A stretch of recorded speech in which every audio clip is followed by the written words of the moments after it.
C'est avec une très grande satisfaction à mon nom personnel et au nom de notre camarade Sidi Ndiaye, secrétaire général de la FGTSB, parce que nous sommes là depuis. Ce n'est pas seulement la mobilisation d'aujourd'hui, mais hier, avec les agents municipaux, on a fait une restitution sur la fonction publique locale. Et aujourd'hui, un meeting de rassemblement, un méga meeting qui a réuni presque 1000 travailleurs, les agents du secteur public et parapublic, et tous les travailleurs du secteur agricole et de l'hôtellerie de la région. Donc c'est avec une très grande satisfaction véritablement qu'on a vécu aujourd'hui, en perspective d'une manière générale des prochaines élections qui se tiendront en 2022. Et nous avions adressé une correspondance au ministère du Travail en ce sens, parce que nous regrettons le fait que véritablement depuis 2017 jusqu'à nos jours, il n'y a pas une réunion d'évaluation des élections et nous sommes à 10 mois des élections de représentativité des centrales syndicales. Et nous savons aujourd'hui, donc il faut, c'est l'union des grands ensembles. C'est pourquoi la FGTSA et la FGTB réunies autour d'une coalition, donc est là aujourd'hui pour pouvoir véritablement aller vers de nouvelles conquêtes sociales, aller aux côtés des travailleurs, écouter leurs revendications afin d'y apporter des solutions. Mais quels sont les objectifs visés par rapport à... C'est la remobilisation des troupes, parce que vous avez entendu les travailleurs, tout secteur confondu, parce qu'aujourd'hui, donc ils ont demandé avec ce phénomène international qui est la Covid, le coronavirus qui a ravagé pratiquement le monde entier. Le Sénégal n'est pas en reste. Donc, véritablement, plusieurs entreprises sont à terre. C'est la raison pour laquelle nous, en tant que coalition, vous avez entendu le cri du cœur des travailleurs. Donc, la relance des entreprises en difficulté. Et aussi également les licenciements abusifs au sein de certaines entreprises. Et la non-application aussi également des décisions de justice. Parce qu'ici à Saint-Louis, on a pu constater que ce soit au niveau de la santé, au niveau des chambres de commerce, etc.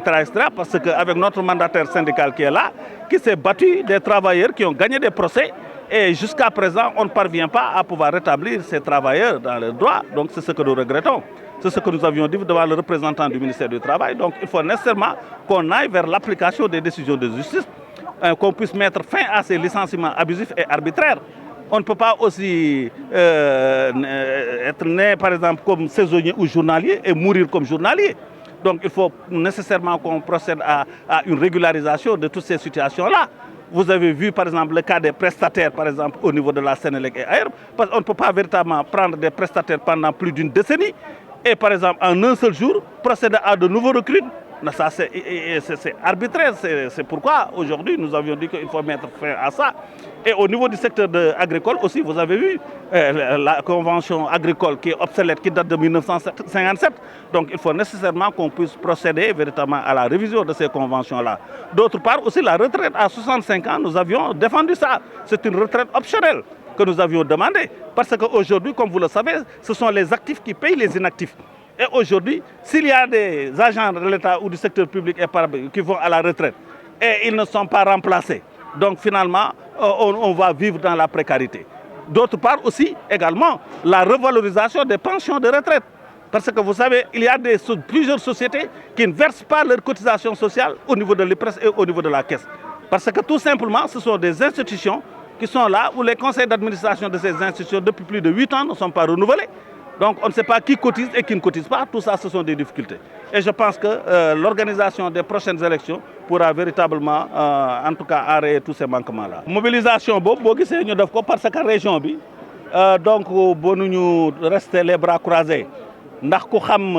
Ndar te dañ fi ñëw sax waxuma ko ci français am ci mbégte lool parce que xam nga ñu ngi ci période festival jazz bi parce que lool dafa nekk loo xam ne dafay relancer le secteur touristique xam nga ne secteur touristique wax nañu ko dañu nërmeelu te lañ leen waroon a jox ci Covid bi jotuñu ko mais ñu demandé ñu relancer secteur boobu parce que ku xam Ndar xam ne c'est une région historique une ville historique ñu war leen a jàppale. li tax ñu ñëw fii tàmbali wuñu rek ci meetingu tey bi ndax xam ngeen ne donc le président de la République avec les plus de 40 décrets yoo xam ne signé nañ ko sur la fonction publique locale et donc mu am ci loo xam ne aussi c'est important ci signature yooyu muy le centre national de formation boo xam ne dañu bëgg ñu mettre ko wut un directeur général et tout ça moo waral bi ñu ñëwee ak suñ camarade Sidya Ndiaye ak véritablement koo xam ne dafa am une expérience avérée muy Moussa Sissoko démb ñu defal les agents municipaux benn restitution sur la fonction publique locale tey ñu def meeting bi gis nga ko regrouper tous les travailleurs du secteur public et parapublic avec tous les travailleurs yi nekk ci secteur agricole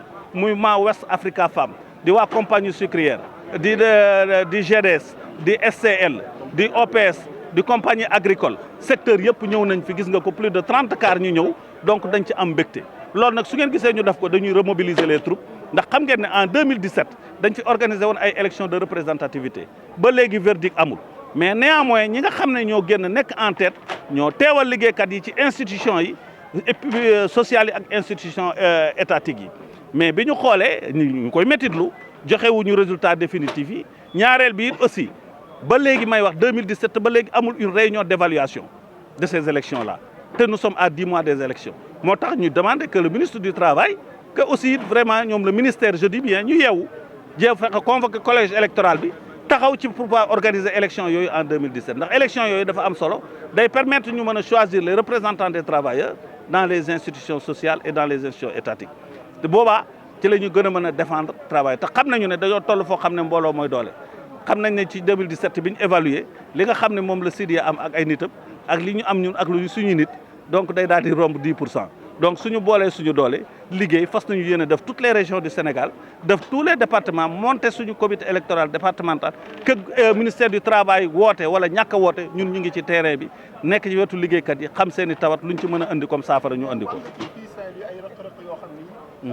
ngeen que ci diggante këru liggéeykaay yi ak ñi fay liggéeyee. da ngeen bëgg jóg ngir mën a porter le combat yu demee nag chambre de commerce. effectivement parce que fii aussi travailleurs dañ ko wax parce que mënuloo par exemple am koo xam ne dafay liggéey nekk ci sa structure muy chambre de commerce nekk fi pendant plus de 20 ans 25 ans ngeen am ay jafe-jafe rek nga ne dàq naa ko mais mu ñu dem yóbbu affaire bi par l'intermédiaire de notre mandataire syndical qui est là muy Talam Fall ñu dem ñu gagné procès bi ñu dem ma ne la cour d'appel ñu gagné procès bi ah nga taxaw lànk ma ne leen ne la doo ko jëfee non loolu dafa war a jeex c'est pourquoi ñuy demander ñu appliquer les décisions de justice dem na aussi ba ci hôpital bi ñoo xam ne dañu leen a licencier war leen a fay seen i droit ñu porter l'affaire devant les tribunaux ñu dem ba cour d'appel ñu gagné mais ba léegi ma ne la comment dirais-je régulariser guñ seen situation donc loolu mënu dañ koy méttitlu te dañu adressé wu à qui de droit l'application des décisions de justice dafa nekk un problème fondamental licenciement abusif yi aussi dafa nekk problème fondamental ndax surtout dans le secteur de l'hôtellerie ne mbas mi dafa ñëw rek nga profité ci dàq agent yi donné un licenciement par motif économique teguñ ci ay fan sa entreprise da gën a dox ñu dikk def contrôle xam ne li nga wax dara amu ci nangoo jëlaat liggéeykat yi loolu dañ ne duñu ko nangu c'est la raison pour laquelle donc convention agricole bi it aussi kooku ça date de 1957 boo fekk na ñun ñi juddooguñu donc dafa nekk convention obsolète il faut que véritablement kooku ñu xoolaat ko càmbaraat ko pour que journaliers yi nga xam ne ñooy liggéey ci entreprise yi